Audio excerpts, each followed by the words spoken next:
नमस्कार, आप देख रहे हैं इंडिया न्यूज और मैं हूं शीतल राजपूत। बैंगलोर में बीजेपी दफ्तर के पास हुआ धमाका एक आतंकी हमला था और निशाने पर बीजेपी नेता थे, ये कहना है कर्नाटक के गृह मंत्री का। उधर आज हुए धमाके में 16 लोगों के घायल होने की खबर है। बैंगलोर पुलिस कमिश्नर का कहना है कि शुरुआती जांच में ये पता चला है कि मोटरसाइकिल पर विस्फोटक रखे गए थे। उधर केंद्रीय गृह मंत्रालय ने ब्लास्ट की जांच एनआईए से करवाने के आदेश दिए हैं। आपको बता दें कि आज करीब सुबह 10:30 बजे धमाका हुआ। धमाका इतना जबरदस्त था कि वहां खड़ी करीब दर्जन भर गाड़ियां जलकर खाक हो गई।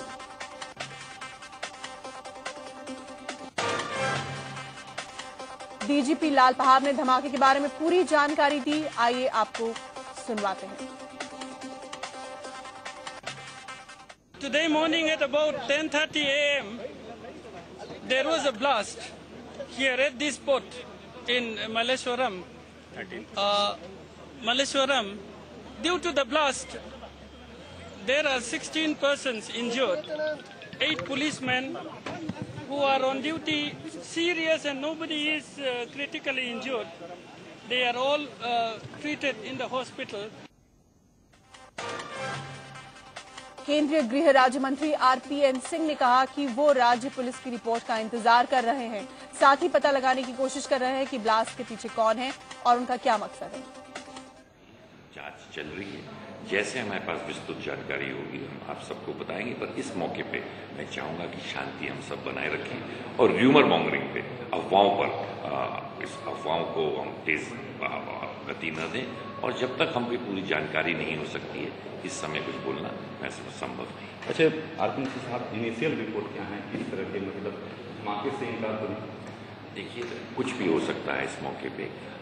कोई कहते हैं कि सीएनजी सिलेंडर हो सकता है, कोई बोलते हैं कि लो इंटेंसिटी बॉम्ब ब्लास्ट है, परंतु मैं कहता हूं कि जब तक विस्तृत जानकारी हमको नहीं मिल जाती है इसमें तब तक हमको उसके लिए रुकना चाहिए जब तक रिपोर्ट नहीं आ जाता। और अब हम आपको ब्लास्ट की 3 तस्वीरें दिखाते हैं। देखिए, 3 कैमरों से ब्लास्ट की 3 तस्वीरें। इन तस्वीरों से साफ हो रहा है कि ब्लास्ट पहले मोटरसाइकिल में हुआ, फिर उसकी चपेट में ओमनी आ गई।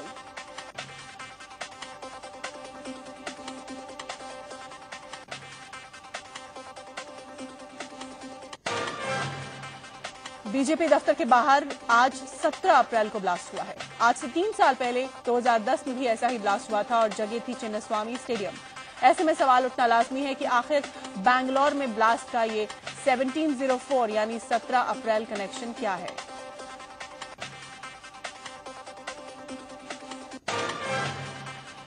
बैंगलोर में हुआ आज का ब्लास्ट हैदराबाद ब्लास्ट के तकरीबन 2 महीने बाद हुआ है। 22 फरवरी को हैदराबाद में एक सिनेमा हॉल के सामने ब्लास्ट हुआ था जिसमें कई लोगों की मौत हो गई थी।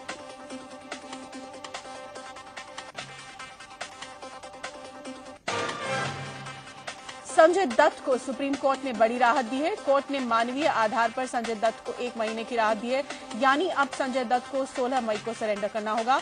दत्त ने कोर्ट में दलील दी थी कि उन पर तकरीबन 278 करोड़ का दांव लगा हुआ है। साथ ही साथ संजय दत्त के इस काम से कई परिवारों की रोजी रोटी चल रही है। यहाँ हम आपको बता दें कि संजय दत्त को आर्म्स एक्ट के तहत 5 साल की सजा हुई है, जिसमें से वो 1.5 साल की सजा काट चुके हैं।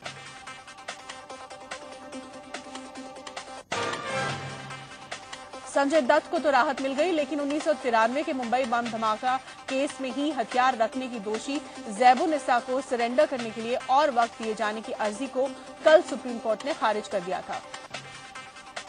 जैबुनिसा की अर्जी पर सुनवाई करते हुए सुप्रीम कोर्ट ने कहा था कि हम आपको रियायत नहीं दे सकते, क्योंकि अगर ऐसा हुआ तो कई सजा पाने वाले कैदी ऐसी रियायत की मांग कर सकते हैं।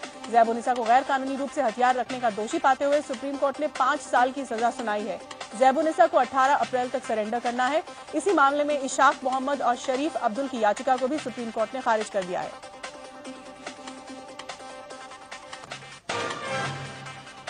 गृह मंत्री सुशील कुमार शिंदे ने कहा है कि सरकार ने खालिस्तानी आतंकी देवेंद्र पाल सिंह भुल्लर की सजा माफ करने की मांग पर विचार करने का फैसला किया है। शिंदे ने कहा कि सरकार पंजाब के मुख्यमंत्री की मांग पर विचार कर रही है। पंजाब के मुख्यमंत्री प्रकाश सिंह बादल और उप मुख्यमंत्री सुखबीर सिंह बादल ने सोमवार को प्रधानमंत्री मनमोहन सिंह और गृह मंत्री से मुलाकात कर भुल्लर की फांसी की सजा रोकने का रास्ता तलाशने की अपील की थी। Only I will tell you that I have received representation from the Chief Minister and Deputy Chief Minister who will examine. रक्षा मंत्री ए.के. एंटनी ने भरोसा दिलाया है कि नौसेना में पत्नियों की कथित अदला बदली मामले में अगर कोई दोषी पाया जाता है तो उसके खिलाफ कड़ी कार्रवाई की जाएगी। उन्होंने कहा कि इस मामले में 3 अलग अलग जांच जारी हैं और सच सामने आ जाएगा। आपको बता दें कि नेवी के एक अधिकारी की पत्नी ने अपने पति पर आरोप लगाया है कि प्रमोशन के लिए उसे सीनियर्स के सामने परोसा गया। हालांकि नौसेना ने इन आरोपों का खंडन किया है।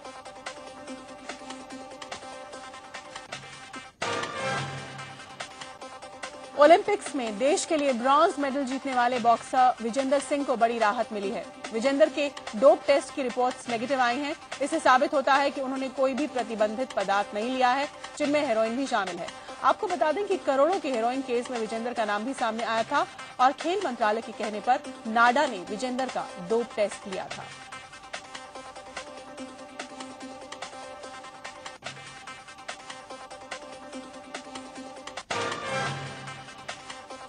बीजेपी और जेडीयू के बीच तल्ख होते रिश्तों की कड़वाहट को दूर करने के लिए एनडीए ने 20 अप्रैल को बैठक बुलाई है। ये बैठक बीजेपी के वरिष्ठ नेता लाल कृष्ण आडवाणी के आवास पर होगी। बताया जा रहा है कि बैठक में एनडीए की सभी पार्टियों के नेता शामिल होंगे। बैठक में बीजेपी जेडीयू के रिश्तों के साथ साथ संसद सत्र की रणनीति पर भी चर्चा होगी।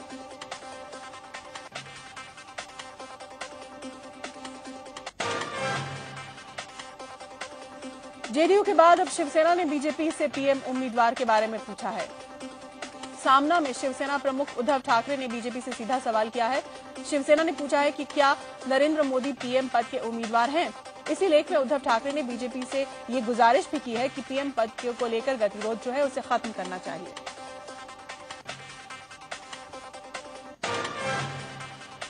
गोधरा कांड के बहाने नीतीश कुमार पर निशाना साधने वाले बीजेपी नेताओं को बिहार के मुख्यमंत्री नीतीश कुमार ने जवाब दिया है। नीतीश ने कहा है कि रेल मंत्रालय का काम राज्य में कानून व्यवस्था देखने का नहीं है। राष्ट्रीय अधिवेशन में इशारों में मोदी पर हमला बोलने वाले नीतीश पर गोधरा कांड को लेकर बीजेपी नेताओं ने हमला बोला था। गोधरा कांड के दौरान नीतीश कुमार रेल मंत्री थे। बीजेपी नेताओं ने आरोप लगाया था कि रेल मंत्री रहते नीतीश कुमार ने गोधरा कांड क्यों नहीं रोका। इसी पर नीतीश ने जवाबी हमला किया। ये बताइए कि रेल मंत्रालय का काम सेफ्टी का है। अगर डिरेलमेंट हो गया, टक्कर हो गया, कोई रेल की दुर्घटना हुई वो होता है। लेकिन अगर कोई पब्लिक ऑर्डर की समस्या है, लॉ एंड ऑर्डर की समस्या होती है तो वो जिम्मेवारी राज्यों की रहती है। ये जिम्मेवारी रेल मंत्रालय की नहीं होती है। लेकिन भड़काऊ भाषण मामले में कोर्ट में पेश नहीं होने पर एमआईएम के विधायक अकबरुद्दीन ओवैसी के खिलाफ गैर जमानती वारंट जारी किया गया है। ओवैसी पर आंध्र प्रदेश के आदिलाबाद जिले के निर्मल में नफरत फैलाने वाला भाषण देने का आरोप है। पिछले साल दिसंबर में पुलिस ने भड़काऊ भाषण देने के आरोप में अकबरुद्दीन के खिलाफ आदिलाबाद और निजामाबाद जिलों में मामला दर्ज किया था। एमआईएम नेता पर देशद्रोह और राष्ट्र के खिलाफ युद्ध छेड़ने के भी आरोप है। नरोडा पाटिया दंगा मामले में गुजरात सरकार विशेष अदालत के फैसले के खिलाफ हाईकोर्ट में दोषियों के लिए फांसी की सजा की मांग करेगी। इस मामले में पूर्व मंत्री माया कोडनानी, बजरंग दल के नेता बाबू बजरंगी और दूसरे 8 लोगों को निचली अदालत ने दोषी ठहराया था और उन्हें उम्र कैद की सजा सुनाई थी। विधि विभाग ने 3 वकीलों की एक समिति बनाई है जो हाईकोर्ट में कोडनानी और बजरंगी समेत सभी दोषियों के लिए फांसी की सजा की मांग करेगी।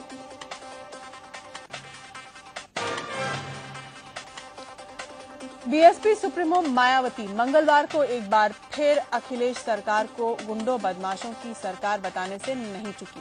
साथ ही उन्होंने चेतावनी दी है कि जैसे ही उनकी सरकार आएगी सभी बदमाशों को अच्छे तरीके से सबक सिखाएगी। इससे पहले समाजवादी पार्टी ने मायावती को चेतावनी दी थी कि अगर वो एसपी कार्यकर्ताओं को गुंडा कहने से बाज नहीं आई तो उन्हें एसपी के लोग गुंडी कहने लगेंगे।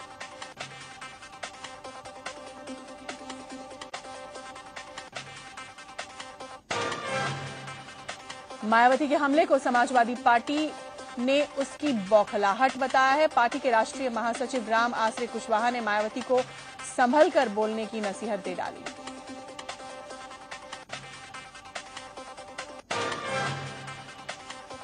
इस बीच अंबेडकर जयंती के दिन सामाजिक परिवर्तन स्थल पर हुई बीएसपी की रैली को लेकर यूपी सरकार ने माया को घेरने की तैयारी कर ली है। दरअसल सामाजिक परिवर्तन स्थल के अंदर किसी तरह का कार्यक्रम करना प्रतिबंधित है। इसके बावजूद मायावती ने न सिर्फ सभा की बल्कि उसमें 50,000 से ज्यादा लोग शामिल भी हुए। अब लखनऊ विकास प्राधिकरण ने इस मामले में स्मारक संरक्षण समिति के अफसरों से पूरी जानकारी तलब की है। झारखंड के पूर्व मुख्यमंत्री और आय से ज्यादा संपत्ति मामले के आरोपी मधु कोड़ा को बड़ी राहत मिली है। झारखंड हाईकोर्ट से राजीव गांधी विद्युतीकरण घोटाला मामले में कोड़ा को प्रोविजनल जमानत मिल गई। मधु कोड़ा को यह जमानत 3 हफ्ते के लिए 1 लाख के निजी मुचलके पर मिली है। मां की तबियत खराब होने के आधार पर मधु कोड़ा को यह जमानत मिली है और इससे पहले भी 4 अन्य मामलों में उन्हें जमानत मिल चुकी है। मधु कोड़ा को आय से अधिक संपत्ति, मनी लॉन्ड्रिंग और पद के दुरुपयोग मामले में पहले ही जमानत मिल चुकी है। माना जा रहा है कि आज मधु कोड़ा जेल से 3.25 साल बाद रिहा हो जाएंगे।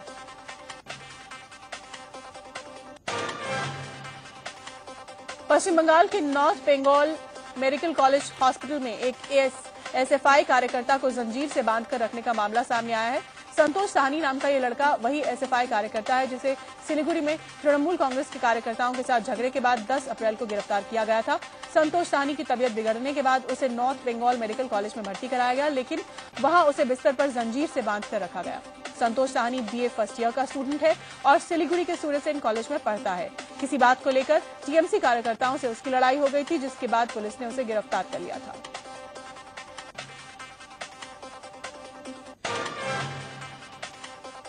महाराष्ट्र के औरंगाबाद में एक बेलगाम कार यमराज बन गई। इस कार ने पहले एक 2.5 साल की बच्ची को कुचल दिया।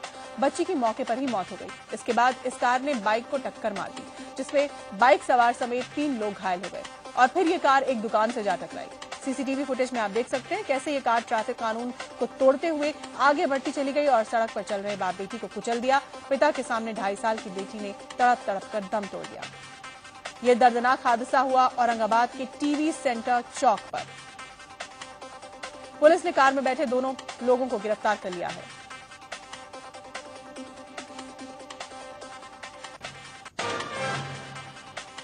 मध्य प्रदेश के मुख्यमंत्री शिवराज सिंह चौहान ने गुजरात से एशियाई शेरों को मध्य प्रदेश के पालपुर कुनो वन्यजीव अभयारण्य में भेजने के सुप्रीम कोर्ट के आदेश का स्वागत किया है। उन्होंने उम्मीद जताई है कि नया बसेरा मिलने से शेरों की जनसंख्या में विस्तार होगा। वहीं गुजरात सरकार का कहना है कि वो नहीं चाहती कि शेरों की जगह बदली जाए।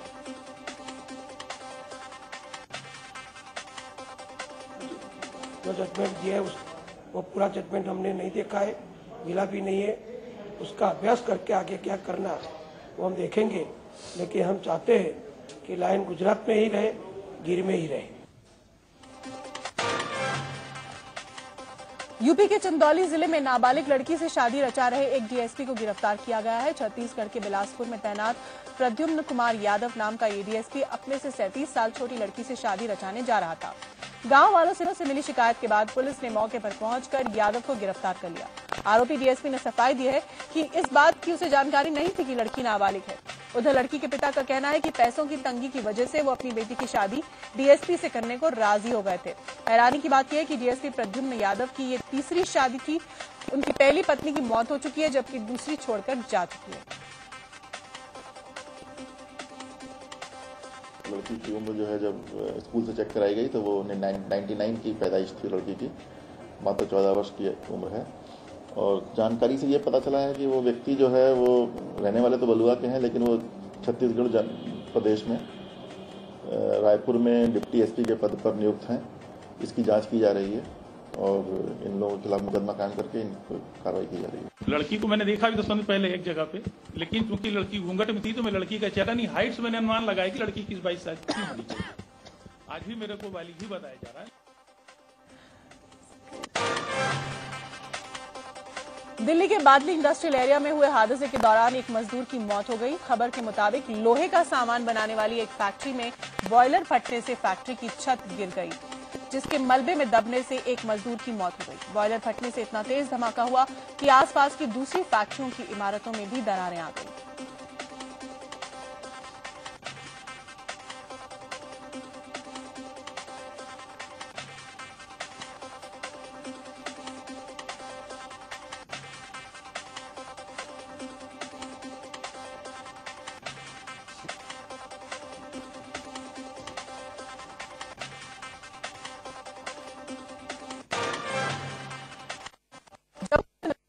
एक लड़के की मौत के बाद जमकर हंगामा हुआ। गुस्साई भीड़ को रोकने के लिए पुलिस ने हवाई फायरिंग की। हवाई फायरिंग से लोग और भड़क गए। लोगों ने पुलिस पर पथराव शुरू कर दिया। पथराव में कई पुलिस वाले घायल हो गए। पुलिस हंगामा करने वाले लोगों में एक लड़के की मौत के बाद जमकर हंगामा हुआ। गुस्साई भीड़ को रोकने के लिए पुलिस ने हवाई फायरिंग की। हवाई फायरिंग से लोग और भड़क गए। लोगों ने पुलिस पर पथराव शुरू कर दिया। पथराव में कई पुलिस वाले घायल हो गए। पुलिस हंगामा करने वाले लोगों पर मामला दर्ज करने की तैयारी में है।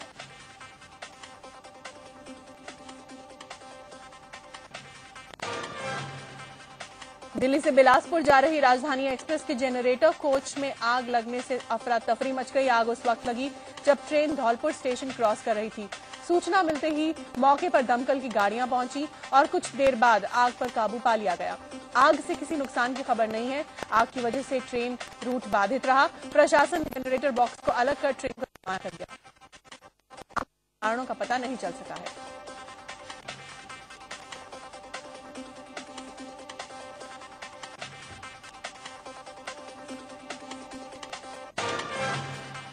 लुधियाना से सामने आई शर्मसार करने वाली तस्वीर। यहां ढंडारी रोड पर कुछ बदमाशों ने रॉड और डंडों से एक महिला की बुरी तरह पिटाई कर दी।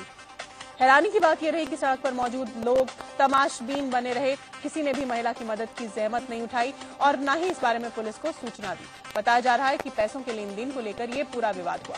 गीता का आरोप है कि उसकी जान पहचान वाले मनोज ने उससे 20,000 रुपए उधार लिए थे, लेकिन वो पैसे वापस नहीं दे रहा था। जब उसने अपने पैसे मांगे तो मनोज ने अपने साथियों राहुल, अशोक, चंदन, पंडित सभी जो कि प्रेमनगर के निवासी हैं और कुछ अन्य अज्ञात व्यक्तियों के साथ मिलकर उसके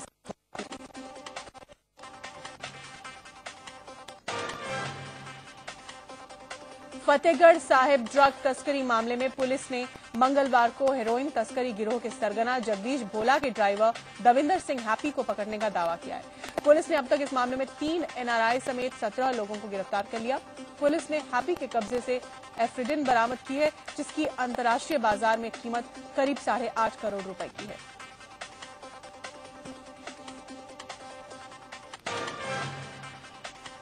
उत्तर प्रदेश के बुलंदशहर में एक दिल दहला देने वाली खबर सामने आई है। यहां एक 16 साल की लड़की का एक लड़के ने रेप किया और जब लड़की ने इसका विरोध किया तो उस शख्स ने लड़की को जबरदस्ती तेजाब पिला दिया। वारदात के बाद आरोपी शख्स फरार हो गया। मुंह में तेजाब जाने से लड़की की हालत गंभीर बनी हुई है। बताया जा रहा है कि जिस शख्स ने ये घिनौनी हरकत की वो पिछले कई दिन से उसका पीछा कर रहा था और पुलिस आरोपी शख्स को गिरफ्तार करने के लिए कई जगह दबिश डाल रही है। लखनऊ पुलिस ने लूट की घटनाओं को अंजाम देने वाले 2 युवकों को पकड़ने का दावा किया है। पुलिस को इनके पास से 2 तमंचे और कई कारतूस मिले हैं। इनमें से एक आरोपी मलिहाबाद और दूसरा बाजार खाला का रहने वाला है। पुलिस का दावा है कि दोनों कई बार बड़ी वारदातों को अंजाम दे चुके हैं।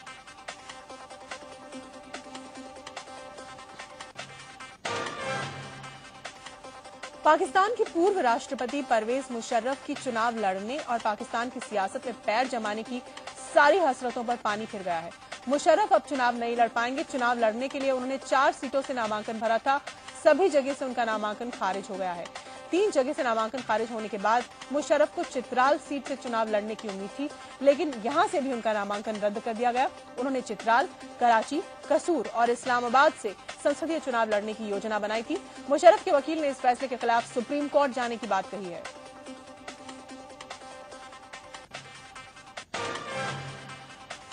पाकिस्तान के पेशावर में अवामी नेशनल पार्टी की रैली में आत्मघाती हमला हुआ। हमले में 9 से ज्यादा लोगों की मौत हो गई और 50 से ज्यादा लोग जख्मी हो गए। बताया जा रहा है कि आम चुनाव को लेकर पार्टी के नेता और कार्यकर्ता एक जनसभा को संबोधित करने जा रहे थे। रैली में करीब 300 लोग शामिल थे।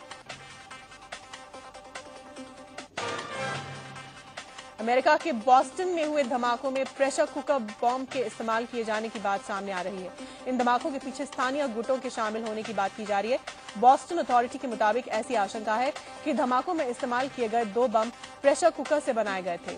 बम बनाने के लिए प्रेशर कुकर के साथ गन पाउडर का इस्तेमाल किया गया था। उन्हें एक नायलॉन के बैग में रखा गया।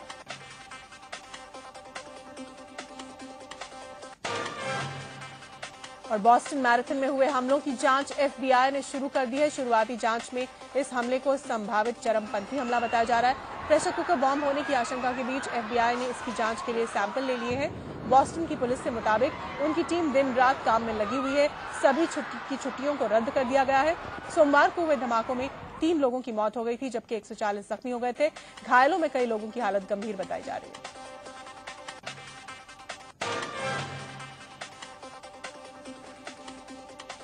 रेटिंग एजेंसी मूडीज ने चीन की साख को घटा दिया है। अब चीन को पॉजिटिव की बजाय स्टेबल कैटेगरी में डाला गया है। हालांकि मूडीज ने चीन की रेटिंग AA3 पर बरकरार रखी है, लेकिन आर्थिक दृष्टिकोण में बदलाव किया है, जिसका मतलब है कि चीन को अगले 1-1.5 साल तक रेटिंग में सुधार की उम्मीद नहीं है। इससे पहले मंगलवार को जारी चीनी आंकड़ों के मुताबिक पहली तिमाही में आर्थिक वृद्धि दर घटकर 7.7% पर आ गई, जो बाजार के अनुमान से कम है।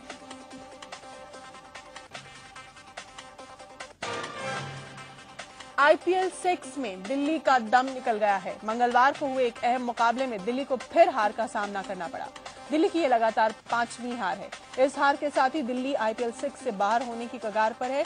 दिल्ली और बैंगलोर के बीच ये मुकाबला बेहद रोमांचक रहा। दोनों के बीच मैच टाई होने के बाद सुपर ओवर खेला गया, जिसमें रॉयल चैलेंजर्स ने पहले खेलते हुए दिल्ली को 16 रन का लक्ष्य दिया, लेकिन दिल्ली के बल्लेबाज पूरी कोशिश करने के बाद भी इस सुपर ओवर में 11 रन ही बना पाए। इस तरह मैच में बैंगलोर ने बाजी मार ली। मैच में पहले खेलते हुए दिल्ली की टीम ने 152 रन बनाए थे, जिसके जवाब में बैंगलोर ने भी 152 रन बनाकर मैच टाई कर दिया, जिसके बाद सुपर ओवर से मैच का फैसला हुआ। और मंगलवार को ही खेले गए IPL के एक और मुकाबले में किंग्स 11 पंजाब ने कोलकाता नाइट राइडर्स को 4 रन से हरा दिया। टॉस हारकर पहले बल्लेबाजी करने उतरे किंग्स 11 पंजाब ने कोलकाता नाइट राइडर्स को 158 रन का टारगेट दिया, जिससे जवाब में कोलकाता की टीम 153 रन ही बना पाई। पंजाब की तरफ से मनप्रीत गोनी और मनदीप सिंह ने शानदार बल्लेबाजी की। गोनी ने 18 बॉल्स में धुआंधार 42 रन बनाए, जिसके जवाब में कोलकाता की तरफ से गौतम गंभीर ने शानदार बल्लेबाजी करते हुए अर्धशतक लगाया। वहीं गेंदबाजों ने भी शानदार प्रदर्शन किया, लेकिन कोलकाता के खिलाड़ी अपनी टीम को जीत नहीं दिला पाए।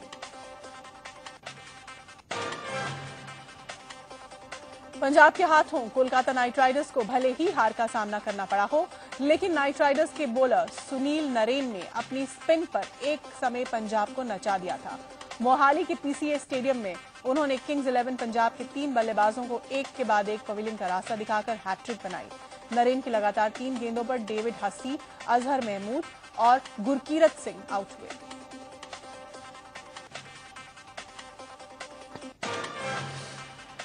IPL में अब लाल और सफेद गेंदों के साथ गुलाबी गेंदों से भी क्रिकेट खेली जाएगी। क्रिकेट के नियमों में मेलबर्न क्रिकेट क्लब का अंतिम फैसला माना जाता है। ये क्लब बहुत जल्द IPL अथॉरिटी को सुझाव देने वाला है कि टूर्नामेंट में कुछ मैचों में पिंक बॉल्स का भी इस्तेमाल किया जाए। IPL में आज 2 मैच खेले जाएंगे। पहला मुकाबला पुणे वॉरियर्स और सनराइजर्स हैदराबाद के बीच हैदराबाद में शाम 4 बजे से खेला जाएगा, जबकि दूसरा मुकाबला राजस्थान रॉयल्स और मुंबई इंडियंस के बीच रात 8 बजे से जयपुर में शुरू होगा। पिछले मैच में उलटफेर करके चेन्नई को हराने वाली पुणे की टीम का उत्साह चरम पर है। वहीं हैदराबाद का भी इस टूर्नामेंट में दमदार प्रदर्शन देखने को मिला है। उधर मुंबई इंडियंस और राजस्थान रॉयल्स के बीच भी रोमांचक मुकाबले की उम्मीद की जा रही है।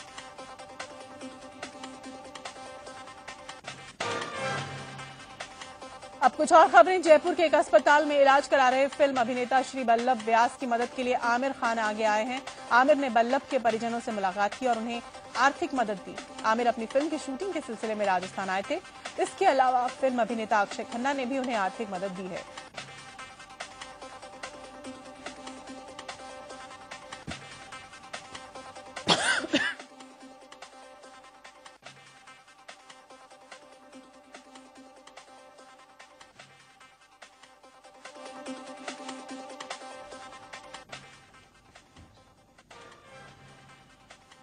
आज नवरात्र का 7वां दिन है। आज देश भर में मां कालरात्रि की पूजा की जा रही है।